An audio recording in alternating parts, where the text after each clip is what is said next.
Livro O Espírito Santo e Seus Dons, de Kenneth Hagin. Capítulo 5. O Espírito Santo sobre nós, seu poder que nos enche. No capítulo 4, estudamos a presença do Espírito Santo que habita em nós. Na vida individual do crente, no entanto, deve haver uma obra dupla de Deus. Deus deseja que cada um de seus filhos experiencie essa dupla operação do Espírito de Deus na sua vida.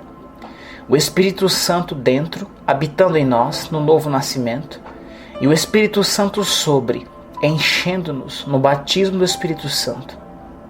Em João 14, 16 e 17, vimos que Jesus prometeu a presença do Espírito Santo que em nós habita, quando ele disse: "E eu rogarei ao Pai, e ele vos dará outro Consolador. Ele habita convosco e estará em vós." No momento em que Jesus dizia essas palavras, o Espírito Santo ainda não estava nos discípulos, nem em nenhum dos seguidores de Jesus. Mas a promessa de Jesus em João 14, 16 e 17 foi que, segundo a nova aliança, o Espírito Santo estará em todos os crentes. Jesus disse aos seus discípulos: "Ele, o Espírito Santo, habita convosco e estará em vós." Versículo 17. A promessa que Jesus fez aos discípulos no tocante à presença do Espírito Santo que neles habitaria foi cumprida em João 20, 21 e 22, quando o Salvador ressuscitou, soprou sobre eles e disse: "Recebei o Espírito Santo." Quando Jesus disse aquilo, referia-se ao recebimento do Espírito Santo na experiência do novo nascimento. Foi então que os discípulos nasceram de novo. Foi então que foram regenerados pelo Espírito Santo. Tito 3:5. A promessa do Espírito Santo. Jesus também prometeu aos seus discípulos e a todos os crentes, como uma experiência separada e subsequente, o revestimento do poder do alto. Lucas 24:49 diz assim: "Eis que eu envio sobre vós a promessa de meu Pai. Permanecei, pois, na cidade, até que do alto sejais revestidos de poder." Neste trecho, Jesus se refere a uma operação diferente do Espírito Santo na vida dos crentes. O derramamento do Espírito Santo sobre os crentes para receberem um revestimento do poder das alturas. Atos 1, 5 e 8 diz assim: "Porque João, na verdade, batizou com água, mas vós sereis batizados com o Espírito Santo, não muito depois destes dias. Mas recebereis poder ao descer sobre vós o Espírito Santo, e sereis minhas testemunhas tanto em Jerusalém como em toda a Judéia e Samaria e até os confins da terra." O Espírito Santo sobre. Note o uso da palavra sobre em Lucas 24:49, bem como em Atos 1:8, referindo-se ao batismo no Espírito Santo. "Envio sobre vós a promessa de meu Pai, e recebereis poder ao descer sobre vós o Espírito Santo." Há uma obra do Espírito Santo que Deus deseja na vida dos crentes. Trata-se do Espírito Santo vindo sobre os crentes para revesti-los de poder do alto. Assim como o Espírito dentro de nós é uma experiência específica, assim também há uma plenitude genuína do Espírito Santo que os crentes podem receber hoje e que também é uma experiência específica. No dia de Pentecostes, Deus deu este derramamento do Espírito Santo, não somente aos 120 que estavam reunidos no cenáculo, Atos 2, do 1 ao 4, mas à igreja, a todos quantos haviam de crer em Jesus. Conforme indiquei na lição anterior, não é uma questão de o Pai dar aos crentes o Espírito Santo. Deus já tem dado o Espírito Santo à igreja no dia de Pentecoste. Agora, pois, é questão de os crentes receberem o Espírito Santo. O mundo, os pecadores não regenerados, não pode receber o Espírito Santo, o Espírito da verdade. O mundo pode receber o novo nascimento, no entanto. Os pecadores podem receber Jesus Cristo como seu Senhor e Salvador e nascer de novo, mas a experiência da plenitude do Espírito Santo é somente para os crentes. Jesus chamou ao derramamento do Espírito Santo de a promessa de meu Pai, Lucas 24:49 e Atos 1:4. Pedro também falou do derramamento do Espírito Santo em Atos 2, usando as expressões a promessa do Espírito Santo e o dom do Espírito Santo. Atos 2, 32, 33 diz assim: a este Jesus, Deus ressuscitou, do que todos nós somos testemunhas. Exaltado, pois, à destra de Deus, tendo recebido do Pai a promessa do Espírito Santo, derramou isto que vedes e ouves. Atos 2, 38 e 39 diz assim: respondeu-lhes Pedro: arrependei-vos e cada um de vós seja batizado em nome de Jesus Cristo para a remissão dos vossos pecados, e recebereis o dom do Espírito Santo. Pois para vós outros é a promessa, para vossos filhos e para todos os que ainda estão longe, isto é, para quantos o Senhor nosso Deus chamar. Jesus prometeu em Lucas 24, 49 e Atos 1, 5 e 8 que o Espírito Santo seria dado a fim de que os crentes fossem revestidos do poder do alto. Depois, no dia de Pentecostes, Deus derramou o Espírito Santo que veio sobre os crentes. Atos 2:33. E o Espírito Santo tem ficado aqui a partir de então para os crentes receberem. Quando a igreja começou? Algumas pessoas têm dito: a igreja começou no dia de Pentecostes, mas a Bíblia não ensina assim. A igreja realmente começou quando Jesus soprou sobre os seus discípulos e disse: recebei o Espírito Santo. João 20, 22. Foi nessa ocasião que o Espírito Santo passou a habitar nos discípulos e fez sua obra de criar de novo o espírito deles e de fazer deles novas criaturas por dentro. 2 Coríntios 5,17. Antes de Jesus ter soprado sobre seus discípulos, esses discípulos tinham recebido uma nota promissória da salvação. João 14, 16, 17 e 23. Mas não tinham nascido de novo. Antes de Jesus soprar sobre os discípulos, o Espírito Santo ainda não tinha sido dado para levar as pessoas à experiência do novo nascimento, porque Jesus ainda não tinha redimido a humanidade mediante sua morte, sepultamento e ressurreição. João 7,39. Mas depois, em João 20, 22, o Jesus ressurreto soprou sobre os discípulos e disse: recebei o Espírito Santo. Ao estudarmos as Escrituras, torna-se evidente que algo aconteceu dentro dos discípulos naquela ocasião. Os discípulos tinham acabado de ver seu mestre morrer numa cruz, e eles o tinham sepultado. Formaram um grupo confuso de gente que não compreendia o mistério. Depois de se terem encontrado com o Cristo ressurreto, porém, e depois de receberem o Espírito Santo na obra do novo nascimento, os discípulos foram transformados. Sabemos que algo aconteceu aos discípulos quando Jesus soprou sobre eles, porque depois de Jesus ter ascendido, mesmo antes do dia de Pentecostes, a Bíblia diz que os discípulos voltaram a Jerusalém com grande júbilo e estavam sempre no templo louvando a Deus. Lucas 24, 52 e 53. Era um grupo de pessoas transformadas porque tinham nascido de novo. Sendo assim, João 20, 22 registra o começo da igreja, porque foi então que os discípulos nasceram de novo. Nascidos de novo, mas esperando o derramamento. Esses mesmos homens que receberam o Espírito Santo, quando Jesus soprou sobre eles, estavam todos no cenáculo no dia de Pentecostes, juntamente com os restantes dos 120 que foram mencionados. Atos 1, 13 ao 15. Esses mesmos discípulos estavam esperando no cenáculo para receberem o derramamento do Espírito Santo, esperando para serem batizados no Espírito Santo, para serem revestidos de poder do Espírito Santo. Atos 1, 8 e Lucas 24, 49. Todas essas expressões descrevem a mesma experiência segundo o Novo Testamento, a plenitude do Espírito Santo. Depois do novo nascimento, podemos receber mais do Espírito Santo. Se os discípulos tivessem ouvido algum desses teólogos e pregadores dos nossos dias dizerem que o crente recebe a totalidade do Espírito Santo no novo nascimento, nunca teriam ido aguardar no cenáculo a promessa do Espírito Santo e o revestimento do poder do alto. Teriam dito: Jesus soprou em mim e recebi o Espírito Santo, de modo que agora o tenho. Sendo assim, recebi o tanto do Espírito Santo quanto é possível receber. E é só isso, ponto final. Mas, conforme veremos, não é só isso. Louvado seja Deus. Você está ansioso para conseguir mais de Deus?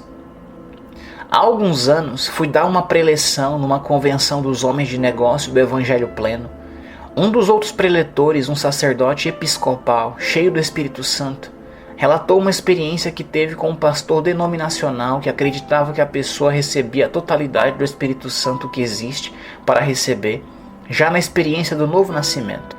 Esse sacerdote episcopal estava falando numa reunião a respeito dessa experiência de ser batizado no Espírito Santo e de falar em outras línguas. No meio do sermão, o pastor denominacional levantou-se de um só pulo e correu pelo corredor até alcançar o púlpito onde o sacerdote estava falando. O pastor denominacional disse ao sacerdote: "Quero que você saiba que tenho tanta plenitude e batismo do Espírito Santo quanto você, e não falo em línguas. E nem sequer estou pretendendo falar em outras línguas." O sacerdote episcopal sorriu e disse com bondade: "Muito bem, irmão. Se você está satisfeito com sua vida cristã, nada tenho que discordar. Mas posso lhe fazer uma pergunta?" O pastor denominacional concordou e o sacerdote disse: "Bem no seu íntimo, você já tem tudo de Deus quanto você poderia desejar. Você tem tudo quanto necessita. Você está ansioso para conseguir mais de Deus?" O pastor disse: "Ora, sim, estou ansioso para conseguir mais de Deus." O sacerdote episcopal disse: "Se você quiser se ajoelhar aqui mesmo, eu lhe imporei a mão e orarei para Deus satisfazer a fome que você tem." O pastor denominacional ajoelhou-se e o sacerdote impôs nele a mão e disse: "Deus, satisfaz a fome dele." E o pastor começou imediatamente a falar em línguas. Aleluia! Tem mais de Deus a ser recebido mediante o batismo do Espírito Santo. No decorrer dos anos, já li vários relatos do batismo no Espírito Santo que Smith Wigglesworth recebeu. Antes de Wigglesworth ter sido batizado no Espírito Santo, queria discutir com todos aqueles que lhe diziam que precisava receber mais do Espírito Santo. Dizia a eles: "Já tenho o Espírito Santo, são essas línguas que quero." As pessoas lhe diziam: "Não, você precisa da plenitude do Espírito Santo, e então você falará em línguas." Mas Wigglesworth não queria aceitar a possibilidade de existir mais do Espírito Santo para receber do que ele recebera ao nascer de novo. Mesmo assim, Wigglesworth estava resoluto no sentido de receber aquelas línguas. Estava no fim de uma série de avivamentos e se preparava para tomar o trem que o levaria de volta para casa. Resolveu visitar antes de deixar a cidade a casa de um sacerdote episcopal. O sacerdote estava ausente, fazendo uma visita pastoral quando Wigglesworth chegou ali. Mas a esposa do sacerdote disse a Wigglesworth: "Pode entrar e eu orarei por você." Wigglesworth disse: "Quero que você ore para eu receber aquelas línguas." A esposa do sacerdote disse: "Não é das línguas que você precisa do Espírito Santo. Você vai receber essa experiência do batismo no Espírito Santo e as línguas farão parte da experiência. Mas não busque as línguas, busque o Espírito Santo, busque a Jesus que batiza no Espírito Santo." "Mas eu já tenho o Espírito Santo", Wigglesworth argumentou.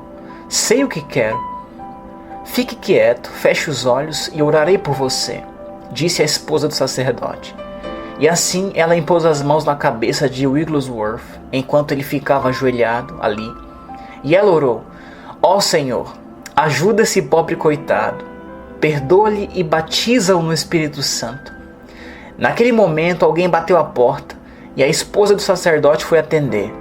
Na ausência dela, Wigglesworth estava ajoelhado ali sozinho e de repente teve uma visão de olhos fechados. Na visão, Wigglesworth viu a cruz vazia e o Salvador glorificado. Tinha consciência de estar sendo purificado pelo sangue precioso de Jesus e começou a exclamar: "Limpo, limpo, limpo, estou purificado pelo sangue estou limpo." Nessas alturas, Wigglesworth tomou consciência de que já não estava falando limpo, estava falando em algum tipo de língua estranha, e voltou para casa falando em outras línguas. Depois de Wigglesworth ter sido batizado no Espírito Santo, contava às pessoas: "Antes eu tinha um argumento, mas agora tenho uma experiência. Dentro da Bíblia e fora da dimensão das discussões, descobriu que havia mais do Espírito Santo para receber, mesmo para quem tinha nascido de novo." Falar em outras línguas não é evidência do novo nascimento. Conforme já falei, um dos exageros é crer que a pessoa recebe no novo nascimento a totalidade do Espírito Santo quanto há para receber. No outro extremo, alguns acham que a pessoa nem sequer tem o Espírito Santo na sua vida, a não ser quando começa a falar em línguas. Diria que os discípulos não receberam de modo nenhum o Espírito Santo no novo nascimento, quando Jesus soprou sobre eles. Acreditam que os discípulos não tinham o Espírito Santo a não ser quando falaram em línguas. Mas falar em outras línguas não é a evidência bíblica do novo nascimento. É a evidência bíblica do batismo no Espírito Santo, conforme estudaremos detalhadamente mais tarde. Somente os crentes podem receber a plenitude do Espírito Santo. Logo, os discípulos forçosamente tinham que ter nascido de novo antes de poderem ser batizados no Espírito Santo, com a evidência de falar em outras línguas. Atos 2:4.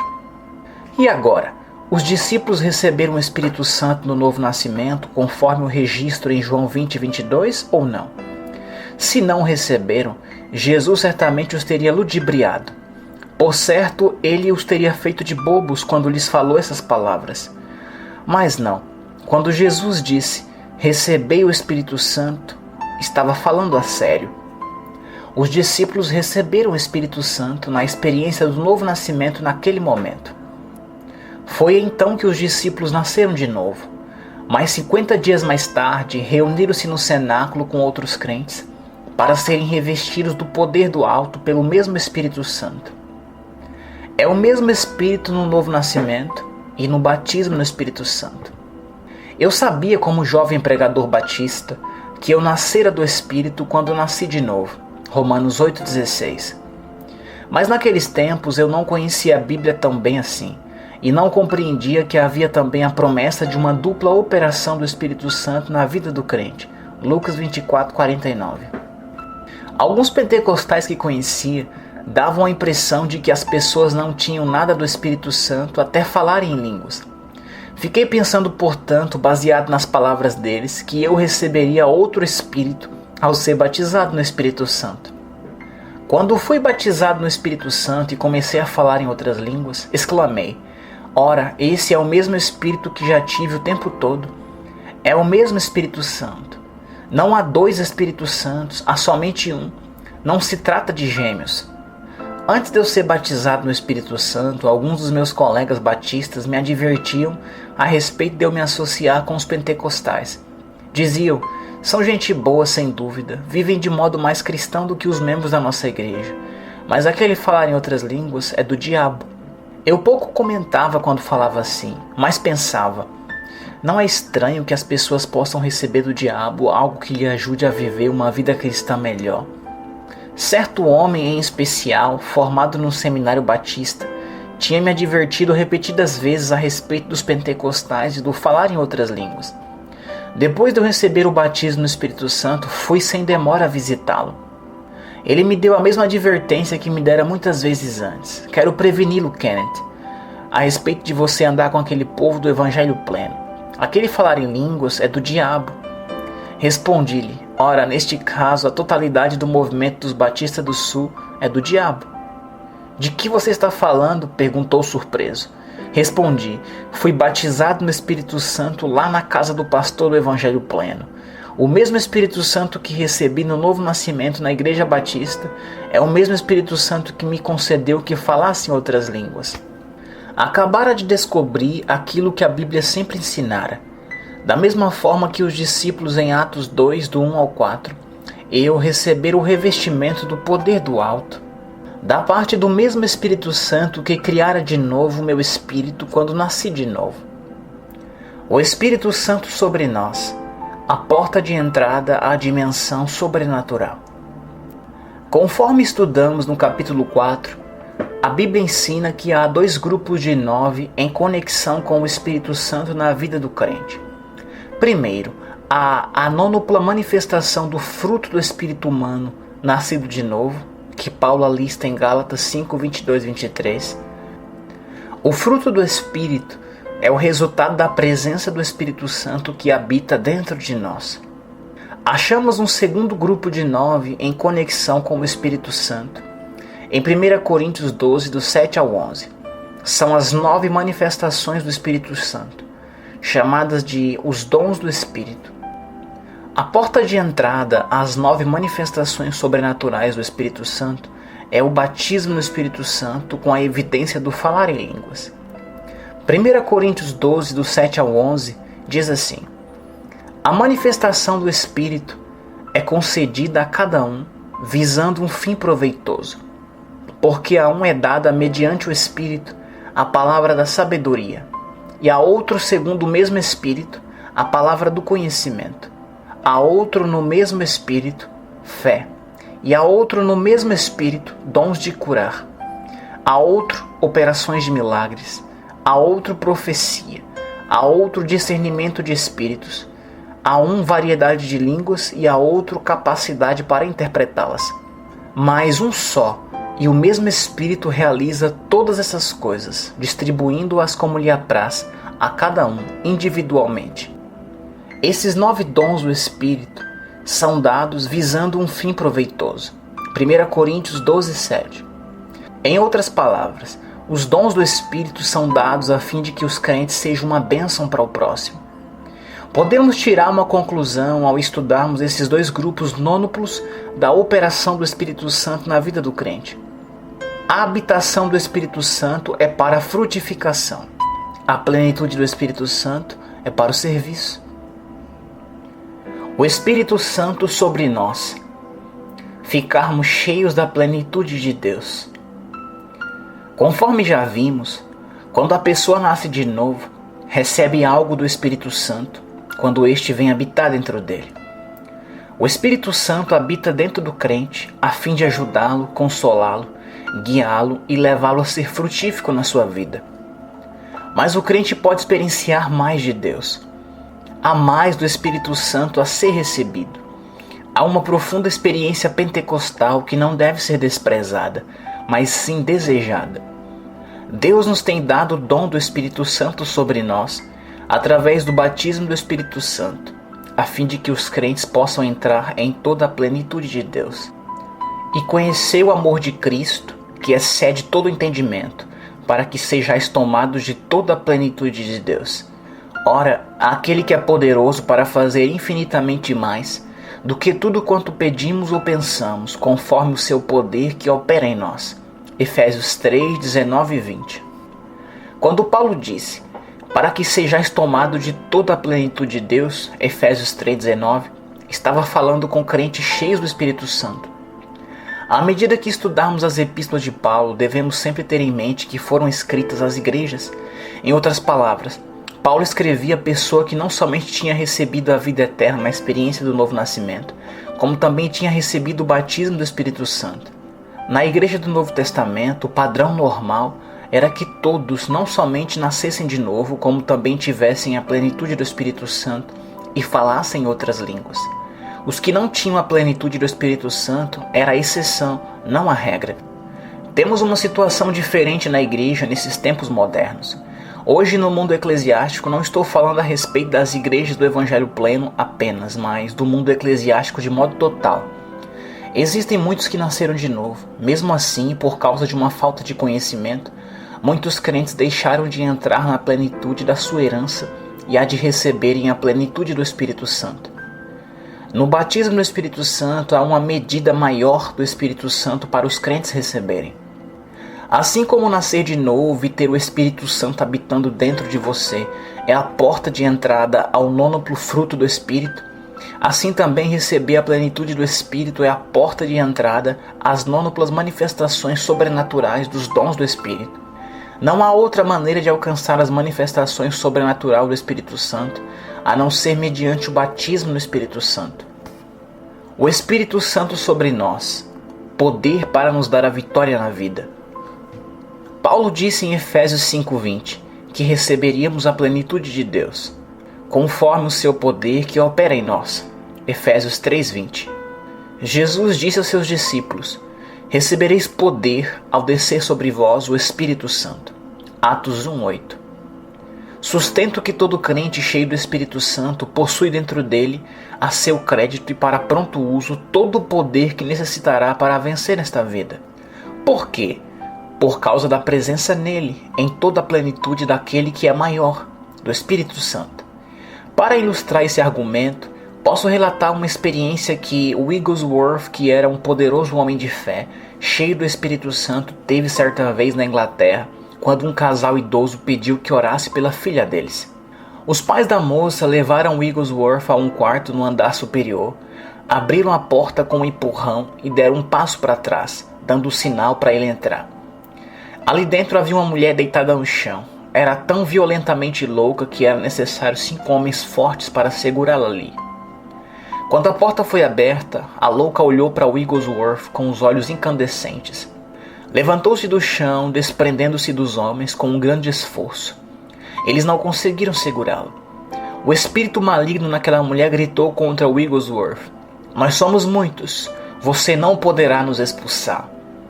Com toda a calma, Wigglesworth disse: "Jesus pode." Ele se lembrava do que a Bíblia diz: "Maior é aquele que está em vós." 1 João 4,4. E que ele era 1000 vezes maior por dentro do que por fora. Ousou crer que Deus estava dentro dele. Falou à mulher: "Jesus pode. E vocês vão saindo em nome do Senhor Jesus Cristo." 37 demônios saíram e cada um deles deu seu nome. A mente daquela mulher jovem foi totalmente restaurada. Vestiu-se e desceu para a sala de jantar para tomar a refeição com eles naquele mesmo dia.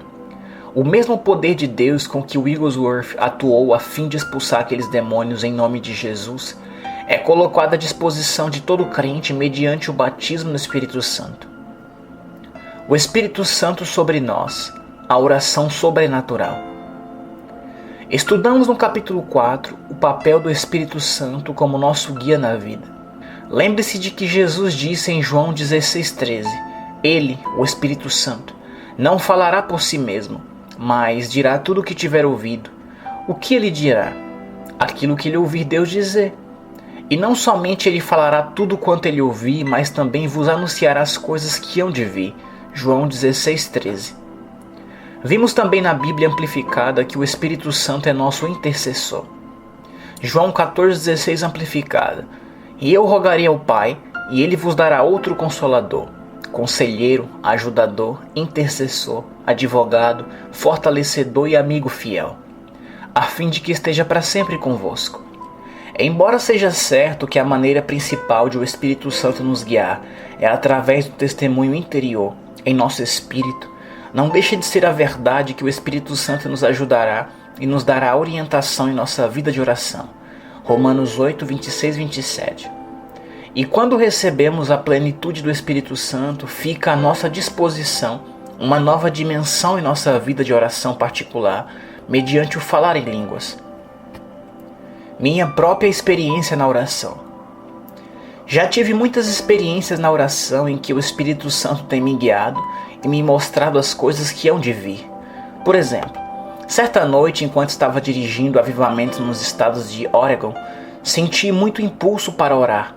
O Espírito Santo mostrou-me que meu irmão mais velho estava passando por alguma dificuldade física, mas que acabaria passando bem. Contei à minha esposa. Os médicos vão pensar que a condição dele é muito grave, do ponto de vista natural é grave mesmo. Mas ele vai se sair bem em tudo isso. Assim o Senhor me contou. Poucas horas mais tarde, recebemos um telefonema interurbano da minha irmã. Ela estava numa crise de nervos e falou: "Nosso irmão sofreu um acidente e quebrou sua espinha dorsal. Seu estado é muito grave, o que vamos fazer?" Graças a Deus porque me foi possível dizer-lhe: "Já recebi informações de dentro quanto a este caso.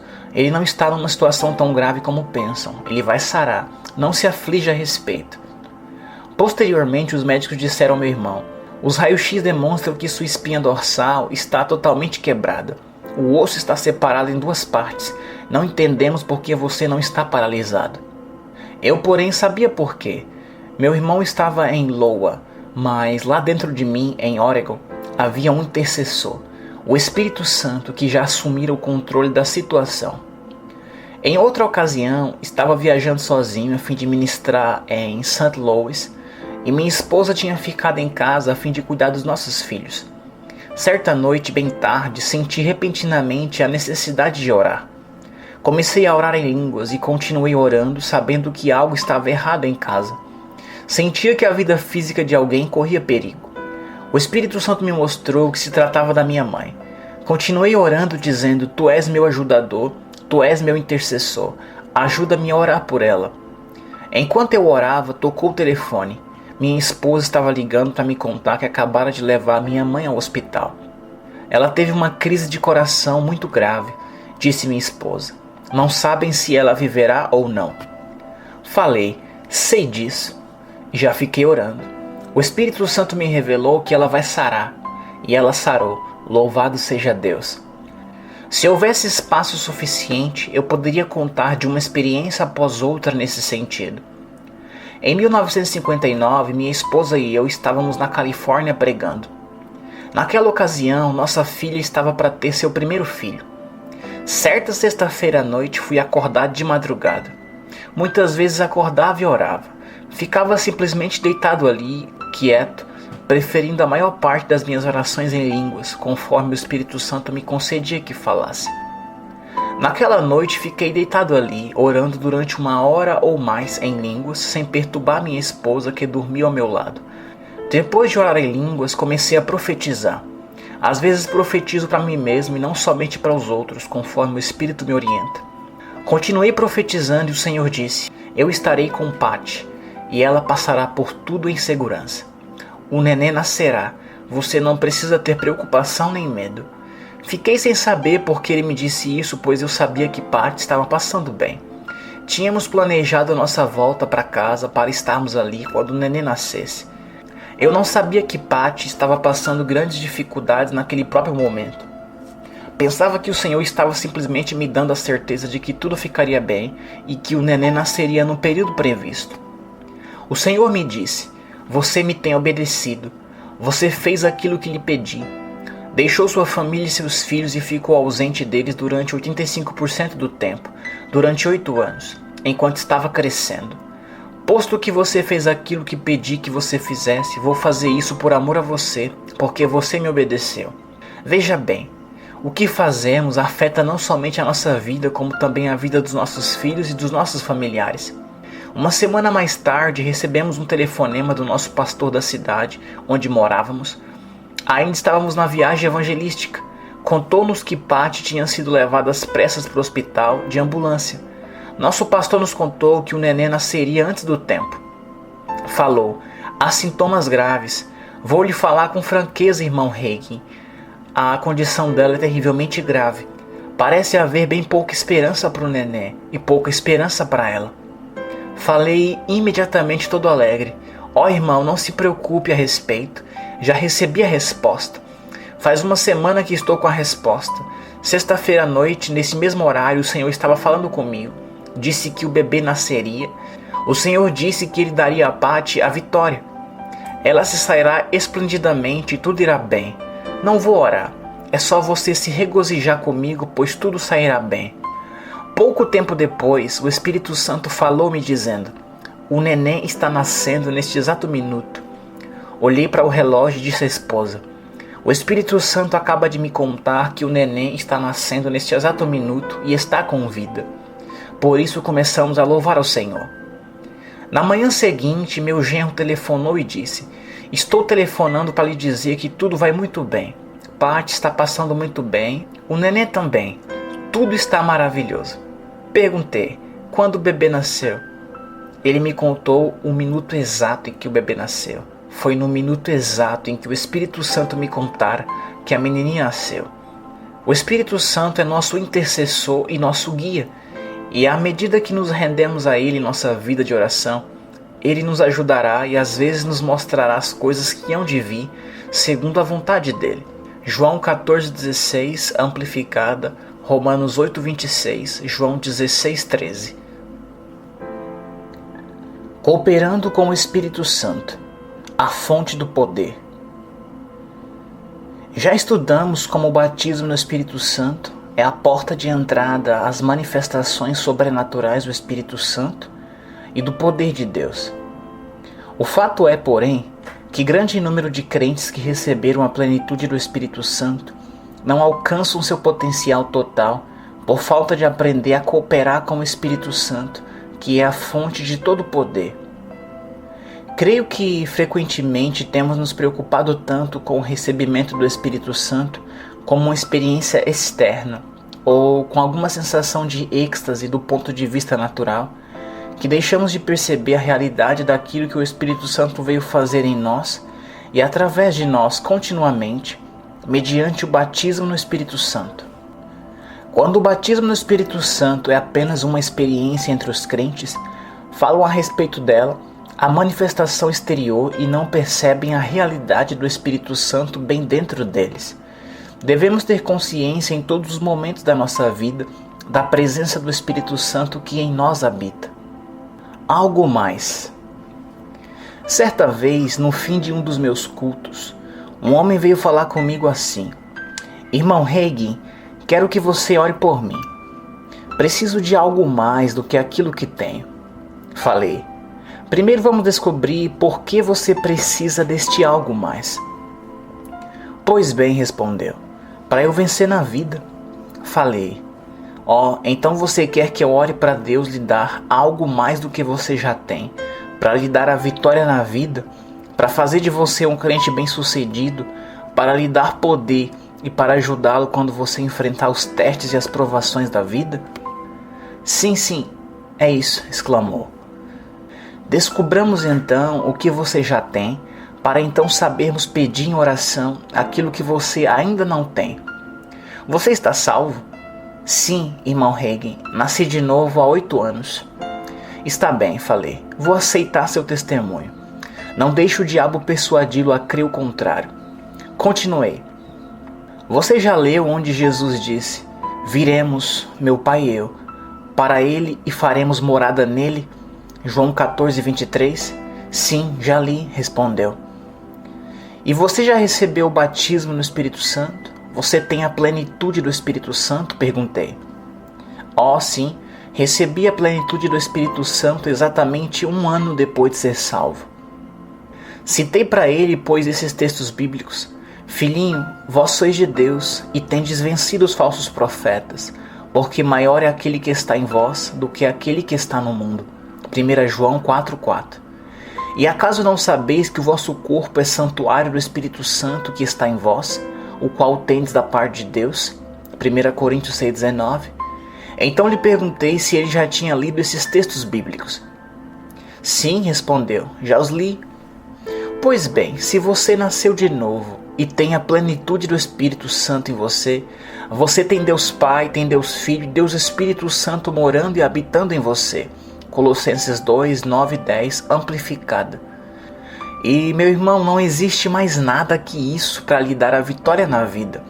Se Deus Pai, Deus Filho e Deus Espírito Santo não puderem lhe dar a vitória, você nunca vencerá.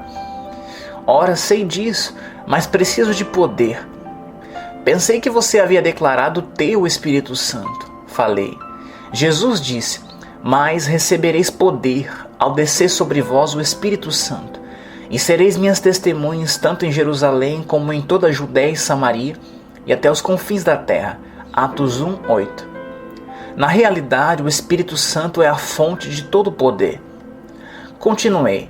Se você tem a plenitude do Espírito Santo, você tem dentro de você o potencial para todo o poder que existe.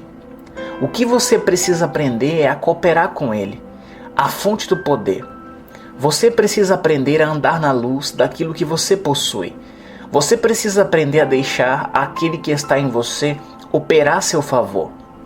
Ele disse: mas não sinto que tenho poder. Citei de novo Atos 1:8. Mas recebereis poder ao descer sobre vós o Espírito Santo. Jesus não falou nada a respeito de você sentir isso. Falei em seguida. Atos 2:4 diz: todos ficaram cheios do Espírito Santo e passaram a falar em outras línguas. Não está escrito que sentiu que seria bom falar em outras línguas. Está escrito que falaram mesmo. Contei a ele. Ilustrando, eu preferia ter $1 milhão do que simplesmente sentir a impressão de tê-los. Pois não posso gastar aquilo que apenas sinto. Podemos, no entanto, gastar aquilo que realmente possuímos. O mesmo princípio opera na dimensão espiritual. Já me aconteceram algumas coisas das mais poderosamente sobrenaturais, sem eu estar sentindo a mínima unção. Já aconteceram os maiores milagres de cura no meu ministério sem eu nada sentir. Por que acontece assim? porque sei deixar aquele que é maior operar em meu favor e afirmar-me na palavra de Deus independentemente dos sentimentos. Baseando nossa fé na palavra, não em nossos sentimentos. Todo crente tem o Espírito Santo habitando dentro dele. E se recebeu a plenitude do Espírito Santo, também recebeu o revestimento do poder do alto. Essas verdades são uma realidade, quer assim sintamos, quer não. A Bíblia diz: visto que andamos por fé e não pelo que vemos, 2 Coríntios 5,7. Devemos crer naquilo que a palavra de Deus diz, independentemente daquilo que nossos sentimentos nos dizem. Aprendi a lição da fé quando estava no meu leito de enfermidade há mais de 55 anos. Agi à altura da palavra de Deus mesmo sem ter nenhum sentimento naquele momento. Minha paralisia desapareceu dentro de 10 minutos quando me apoiei naquele que é maior, que está dentro de mim, e com fé singela agi à altura da palavra de Deus. Os sintomas cardiológicos desapareceram e fui perfeitamente curado de uma doença incurável, terminal, do coração. A partir de então, nunca prestei a mínima atenção aos meus sentidos físicos, porque não tem nada mesmo a ver com o viver cristão. Andamos por fé e não pelo que vemos, 2 Coríntios 5,7. Os sentidos são a voz da carne. Se você estiver andando segundo os sentidos, está andando dominado pela carne. Mas a Bíblia nos manda crucificar a carne. Já que a carne deve ser crucificada, a voz da carne também deve ser crucificada. Você não pode andar segundo os sentimentos e ser um cristão bem-sucedido, porque se você está andando segundo os sentimentos, você está sendo dominado pela sua carne e não pelo seu espírito. E você não pode tampouco andar segundo a razão e ser um cristão bem-sucedido, porque a razão é a voz da sua mente. Mas você pode andar pela fé e ser um cristão bem-sucedido, porque a fé é do Espírito. Andar pela fé é deixar seu homem espiritual dominá-lo. Andar pela fé é escutar a voz daquele que é maior, que está dentro de você, e andar de conformidade com a palavra de Deus. Como andamos por fé e não pelo que vemos? Andamos por fé ao confiar naquilo que Deus tem dito na sua palavra. Nunca vale a pena andar pelo que vemos. Nunca dá certo andar pelos nossos sentimentos quando Deus já nos falou pela sua palavra. Devemos escutar o que Deus tem a dizer na sua palavra e agir à altura. Sempre vale a pena andar por fé. Simplesmente aceitar o que Deus disse na sua palavra, porque fiel é aquele que tem prometido. Hebreus 10, 23. À medida que aprendemos a depender daquele que é maior, que habita dentro de nós, e à medida que recebemos a plenitude do Espírito Santo, o poder de Deus é colocado à nossa disposição e as manifestações sobrenaturais do Espírito Santo podem operar através de nós, segundo a vontade do próprio Espírito.